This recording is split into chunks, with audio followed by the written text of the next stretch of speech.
Hey everyone, welcome to the channel. I'm Scott with 1T, and we're here today to talk about a theory I have regarding God of War Ragnarok.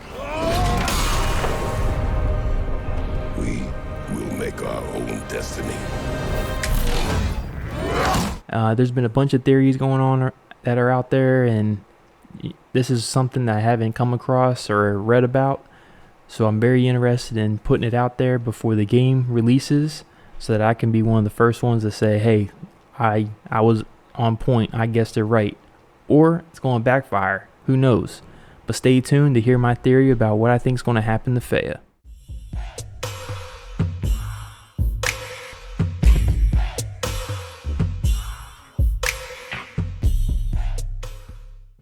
So this is my first theory on this channel.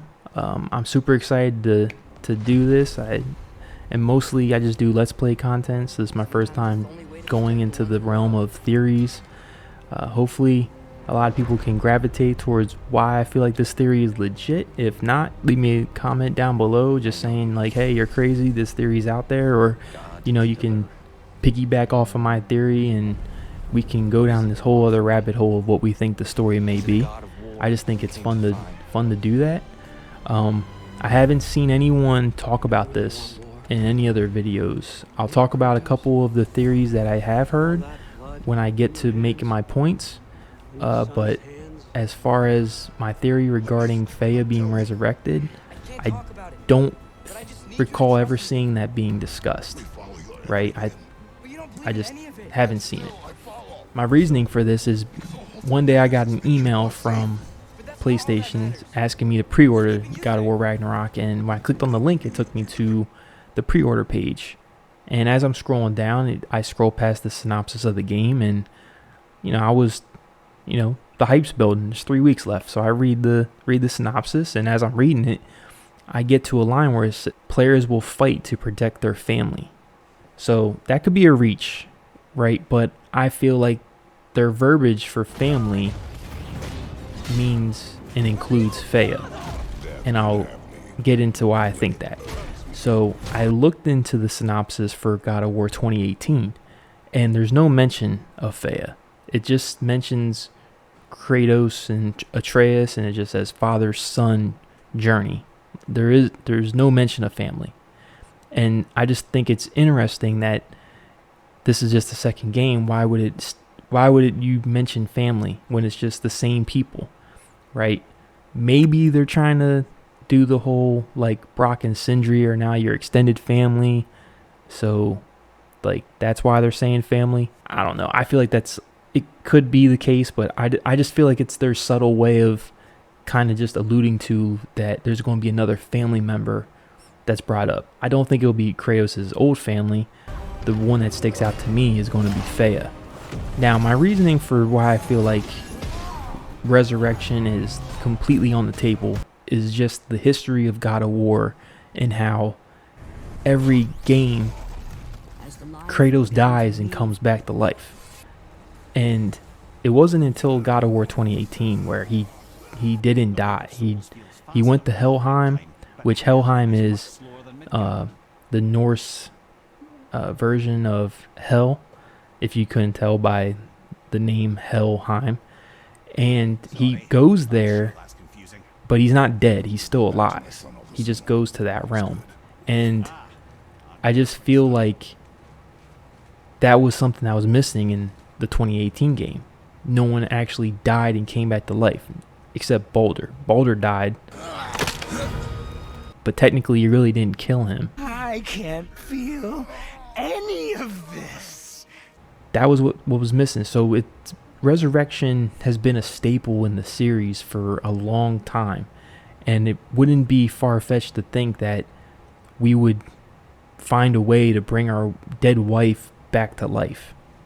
Now, speaking of Helheim, when we went to Helheim in God of War 2018, we were told multiple times when we went there not to cross the bridge.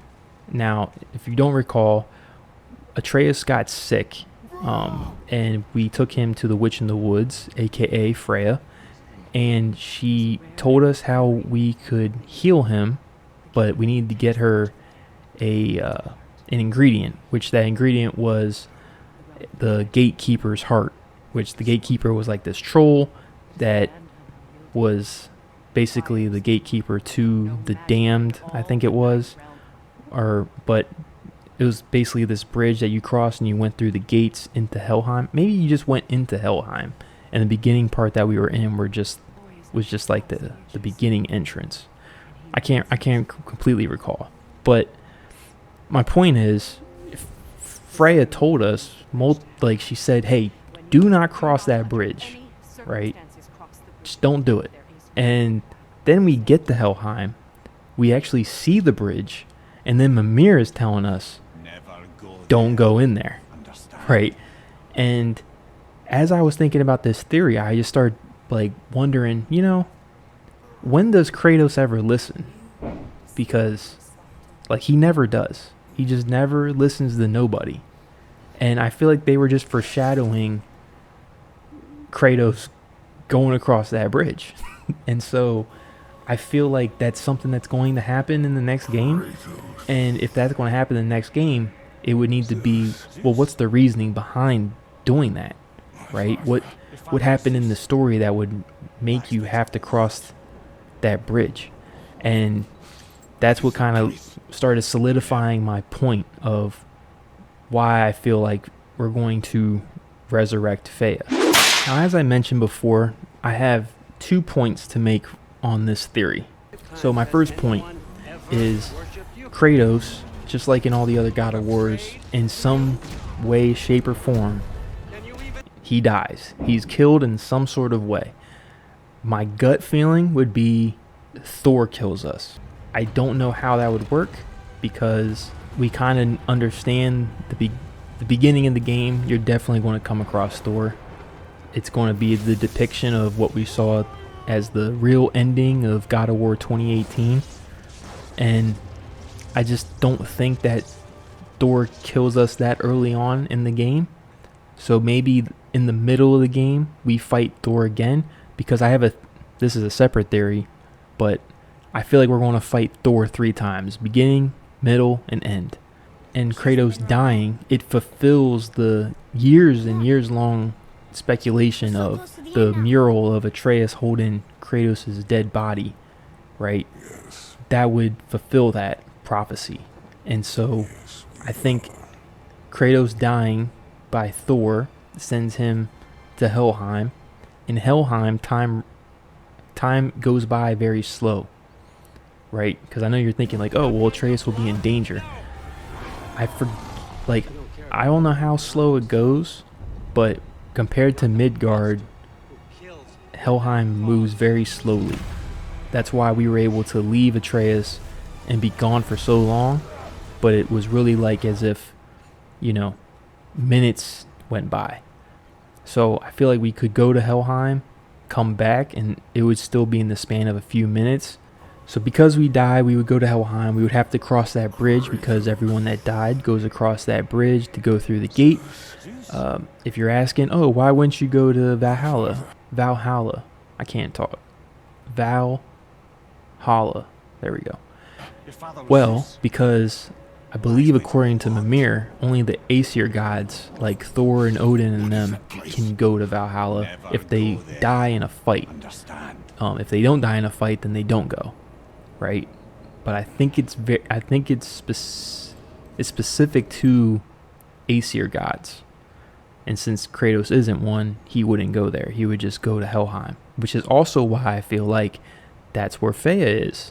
Faye is in Helheim. And so I think we're going to be dead. We're going to go across that bridge, go into Helheim, and then we're going to meet Faye, and then she's going to be like kind of waiting for us, because she has the sight, right? She knew the journey we were going to take before we took that journey in God of War 2018. So she knows Kratos is going to die, and she's going to be waiting there to meet him in Helheim. And so she lets him in on like what the next steps are. She helps us get out of Helheim. I feel like we would then, like, she knows a way to get out of Helheim, but she was just waiting for us for whatever reason. Who knows? That may be like a whole nother subplot in the story. But she then helps us and get out of Helheim, and then possibly she even gets resurrected herself. So then there's 2 resurrections. And like I mentioned before, that's a huge staple in the God of War series. So with my point number 2, we know from the trailer footage that Tyr is in the game. He is, I believe he's like the older god. Like I feel like he supersedes Odin. I can't recall. I believe he does though. And Tyr is the Norse god of war. And from his murals and what we know of him, he traveled to different pantheons and realms, right? So this dude knows all the secrets. Like he knows how to get to point A to point B. So it wouldn't be far-fetched for him to know how to get out of hell or Helheim and resurrect Faye. And I feel like once we meet him, he finds out, oh, Kratos was with Faye. He knows who Faye is. You know, she's the leader of the giants. And that's what makes him more engaged to help us, right? He wants to help us more because now he's like, oh, there's hope now. You know, there can be Ragnarok. You know, I know where she's at. She's in Helheim. You need to go save her. This is how you do it. And that's what propels our journey to go to Helheim again, just like we did the first game. And when we go to Helheim, that same bridge I was mentioning in my first point, we're going to have to cross that bridge and go through the gate to get the Faye. And I think it would be cool because it could happen with the first point as well, but I think we're going to fight the Greek gods once we go through that gate.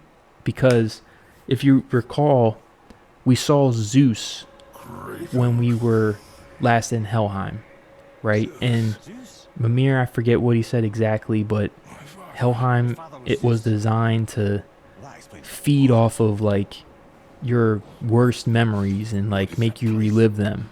And that's what was happening to Kratos when we went through Helheim. And I think we're going to have to deal with something similar in the next game. And it would be super cool if we got to re-fight some of these bosses again. Like, it would be cool to fight Zeus again, you know, Poseidon, do the whole freaking eye gouge again, right? Like, reliving all that in, you know, this world, I think would be super cool. It would be a great callback to the previous games. Through those trials, when we go through the gate, right, we get the Faye, tell her the plan, she tells us her plan, because I still feel like she has the sight, so she knows we're eventually going to show up. And then we're going to leave Helheim with her. She becomes resurrected, and then that leads into this theory that other people have about who blew the horn. So the blowing of the horn theory stems from, if you don't know, when Atreus is sick and we have to take him to the witch in the woods, Freya, as we're heading there, we hear the horn. The horn is what you blow to speak to the world serpent, Jotungander. And we find out from Mimir that no one knows the tongue to speak to Jotungander, right? Only a select few of people know how to speak to the world serpent. One of those people was Mimir, which Mimir is on your hip. Other people, I think Atreus can kind of speak to him. And Agrabota, I think, can speak to him. And then obviously, I feel like Faye can speak to him. And I think when we hear the blowing of the horn, it is Faye who's actually blowing the horn. And I think it is kind of like all of us going back in time with Faye to blow the horn. I think she knows about time travel, which goes into a lot of people's theories about there being another timeline and time travel being involved in Ragnarok. And I think that definitely that could happen. But people are mentioning like, oh, it's going to be Agrabota. She's going to be the one to help you with time travel. And I feel like maybe it's Faye that does.